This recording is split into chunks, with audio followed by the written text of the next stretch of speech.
You have spent years building something valuable inside a multinational organization.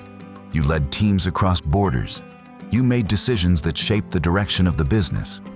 And when the company needed someone to lead the US operation, they chose you. Now you are here on an L-1A visa, doing exactly what you were sent to do, and the clock is running. The EB-1C green card was designed for exactly your situation. No labor certification, no lottery. For most nationalities, no backlog. Nationals of India and China are subject to per-country waiting periods under the EB-1 category and should discuss timing with counsel early in the process.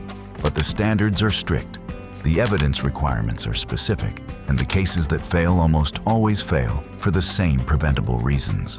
In this video, we are going to walk through exactly how the EB-1C works, who qualifies, and the top 5 reasons petitions fall short, so you can make sure yours does not. The EB-1C is an employment-based first preference green card category designed specifically for multinational executives and managers being transferred to the United States. It is one of the most efficient green card pathways available for qualifying professionals because it requires no PERM labor certification, the often lengthy and unpredictable process that most employer-sponsored green cards depend on. To qualify, 3 core requirements must be satisfied. First, you must have worked for a qualifying affiliated entity outside the United States, a parent company, subsidiary, branch, or affiliate, for at least 1 continuous year within the 3 years immediately before the petition is filed. Second, you must be coming to the United States to work in a managerial or executive capacity for the US entity. Third, the US company must have been actively doing business for at least 1 year. The definitions of managerial and executive capacity are precise and consequential. A managerial role typically involves supervising and directing the work of other supervisory, professional, or managerial employees, or managing an essential function of the organization, with the authority to hire, fire, or recommend such actions, and the exercise of discretion over day-to-day operations. An executive role operates at a higher level, directing the management of the organization or a major component of it, establishing goals and policies, and exercising wide latitude in discretionary decision-making with only general supervision from higher-level executives or a board of directors. Attorney Chris M. Ingram, founder of the law offices of Chris M. Ingram, works with multinational executives and L-1A visa holders on exactly this pathway. His view on what makes the difference.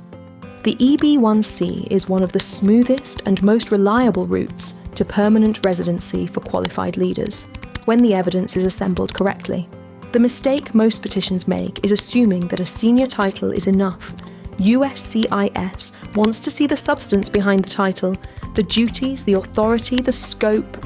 That is where cases are won or lost. We've put the questions and timestamps on screen so you can jump to what matters most. I am beyond thrilled with my experience working with this team. From start to finish, they were highly professional, responsive, and thorough in every detail of my petition. They guided me step by step with clarity and confidence. Thanks to their incredible work, my EB-1A petition was approved, and I could not be more grateful. I would highly recommend this team to anyone pursuing EB-1, NIW, O-1, or other immigration options. Gaurav. I highly recommend law offices of Chris M. Ingram. They provided absolutely exceptional service throughout my green card application process. I was particularly impressed by the timely and efficient manner in which all documents were prepared and filed. Their expertise and effective communication made a complex journey feel smooth and manageable. Thank you for your dedication. Sandeep. Just a quick reminder, if you appreciate this kind of in-depth content, please take a moment to like and subscribe. It helps us bring you more content. Now, on with the video. Feeling lost in a maze of visa types and paperwork? Don't know where to turn? We've got your back. With clear answers and real help, we'll guide you every step of the way.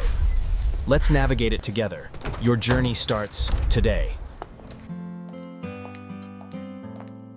Hello, you must be Clara. Welcome to the law office of Chris M. Ingram. Finally, I found a law firm that will help me achieve my American dream. At this law firm, you are important to us. That's why we will be with you every step of the way. So join us at the office of Chris M. Ingram.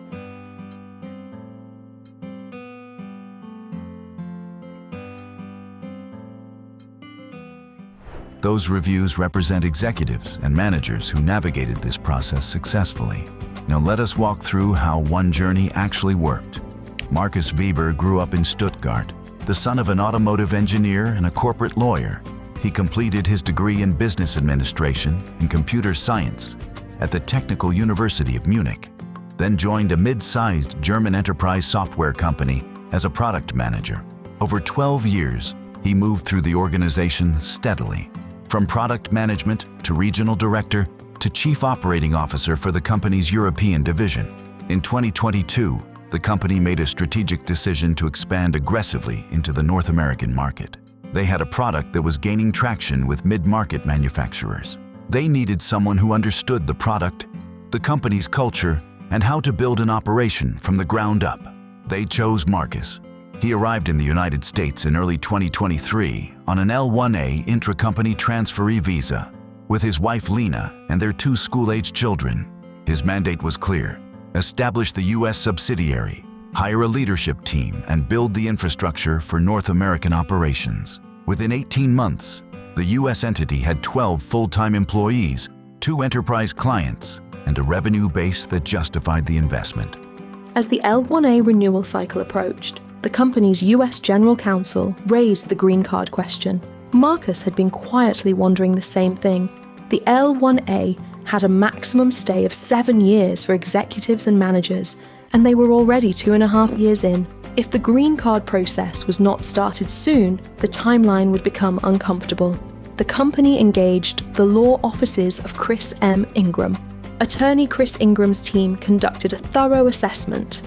Markus's profile was strong in substance, genuine executive authority, a real track record of building the US operation, a documented qualifying relationship between the German parent and the US subsidiary. But 2 areas needed careful attention before the petition was filed. The first was the job description. The draft that the company's HR team had prepared listed Markus's responsibilities in broad, generic terms. It mentioned strategic leadership and business development, without specifying the actual scope of his decision-making authority, the organizational structure he oversaw, or the distinction between his executive duties and the operational work performed by the managers below him. A USCIS officer reading that description could not determine whether Markus was a genuine executive or a senior individual contributor with an impressive title. The second was the corporate documentation. The qualifying relationship between the German parent and the US subsidiary was real, but the evidence package had gaps. Ownership records were present but incomplete. The organizational charts did not clearly show the reporting lines between the 2 entities. Financial statements were included but not explained in the context of the legal standard. Attorney Chris Ingram's team rebuilt both areas from the ground up. The job description was rewritten to precisely reflect executive-level authority, the scope of strategic decisions Markus made independently, the teams he directed, the policies he established, and the clear line between his role and every subordinate level. The corporate documentation was completed with a full ownership chain, updated organizational charts for both entities, and annotated financial evidence demonstrating active business operations on both sides. The I-140 was approved without a request for evidence. Markus filed for adjustment of status. Lena filed alongside him. Their children, both born in Germany, were included as derivatives. The L-1A clock, which had been the invisible ceiling on every decision they made, was no longer the governing factor in their future. Let us now walk through the 5 most common reasons EB-1C petitions fail and what the winning approach looks like at each stage. We are counting down from 5 to 1. The final point is the most common reason strong cases are denied. Number 5. Vague job duties. A managerial or executive role in USCIS terms is not defined by title. It is defined by what the person actually does. Petitions fail here when the job description is too generic, includes too many hands-on operational tasks, or fails to clearly distinguish the petitioner's executive or managerial duties from the work performed by employees below them. A winning job description specifies the strategic responsibilities and decision-making authority held by the petitioner, the percentage of time spent on managerial or executive tasks versus operational work, the teams, departments, or essential functions under direct oversight, and the clear organizational distinction between the petitioner's level and the levels below. An experienced attorney ensures this language satisfies the legal standard precisely while accurately reflecting the real role. Number 4. Incomplete intra-company relationship evidence. The qualifying relationship between the U.S. entity and the foreign entity is a foundational requirement, and it is frequently documented inadequately. Missing ownership records, unclear organizational structures, gaps in the evidence of active business operations on both sides, and insufficient proof that the U.S. company has been doing business for at least 1 year are all common weaknesses that invite requests for evidence or outright denial. The evidence package must include clear ownership records and corporate structure documents, organizational charts for both the US and foreign entities showing reporting lines, financial statements and tax records demonstrating active operations, and explicit proof of the qualifying relationship between the two companies. Every document serves a legal purpose. An experienced attorney assembles this package to answer the officer's questions before they are asked. Number 3. Insufficient foreign experience documentation. The 1-year abroad requirement is straightforward in concept, but frequently underdocumented in practice. The petition must clearly establish that the petitioner performed managerial or executive duties, not just held a senior title, for at least 1 continuous year within the qualifying period.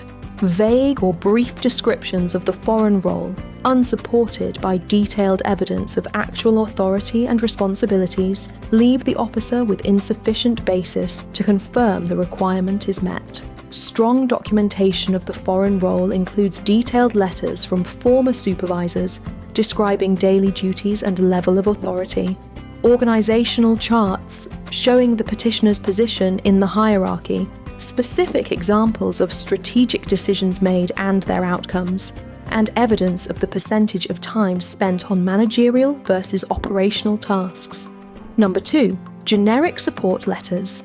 Support letters in an EB-1C petition must do specific legal work. They must confirm the qualifying relationship between the entities, establish the petitioner's genuine executive or managerial authority, and describe the scope and consequence of the leadership role in concrete terms. Letters that offer general praise or simply restate the job description without addressing these specific requirements give the officer nothing to work with. Each letter should identify the writer's credentials and their direct knowledge of the petitioner's role, describe specific duties and the level of authority exercised, confirm the size and scope of the teams or functions managed, and establish the distinguished reputation and active operations of the organization.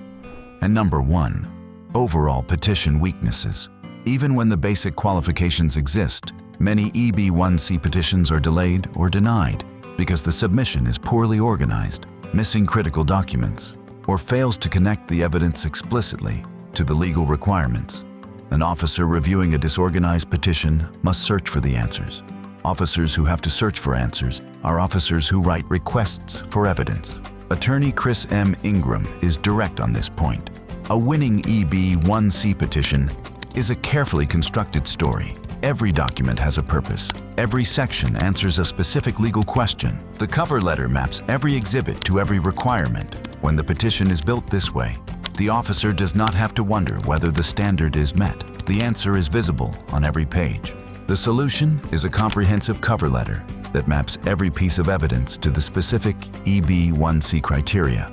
A complete set of supporting documents organized with clear tabs and a full index, thorough responses to any potential weaknesses built into the submission proactively, and professional formatting that makes the officer's review straightforward. When done correctly, this level of preparation dramatically reduces requests for evidence and consistently produces approval rates above 90% for well-prepared cases handled by this firm.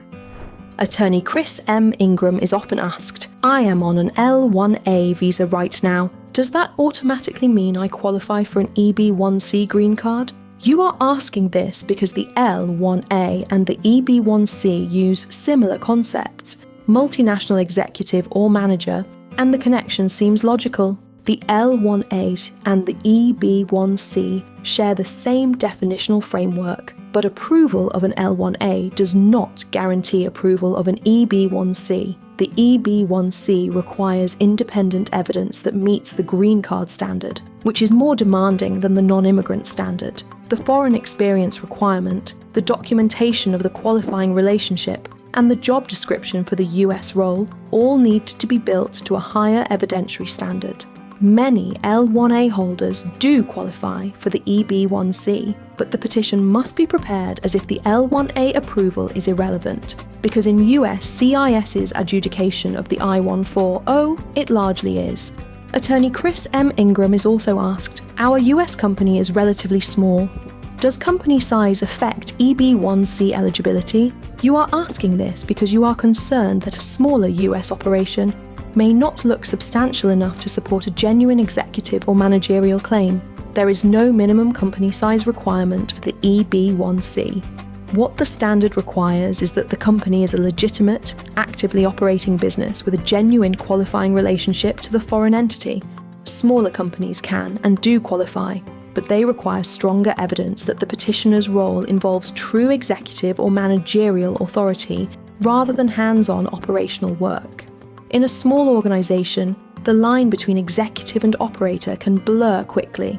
An experienced attorney ensures the job description and supporting evidence make that line unmistakably clear. And one more question Attorney Chris M. Ingram hears regularly from L-1A holders. How long do I have before I need to start the EB-1C process? You are asking this because the L-1A clock is running and you want to understand the timeline. The L-1A has a maximum stay of 7 years for executives and managers. The EB-1C process, from I-140 filing through adjustment of status or consular processing, can take anywhere from several months to over a year, depending on USCIS processing times and whether premium processing is used. The practical answer is that the process should begin with enough runway to complete it before the L-1A reaches its limit. Starting 2 to 3 years before the L-1A expires is a reasonable minimum. Starting earlier is better. The law offices of Chris M. Ingram maps out the full timeline for every L-1A client at the beginning of the engagement, so there are no surprises.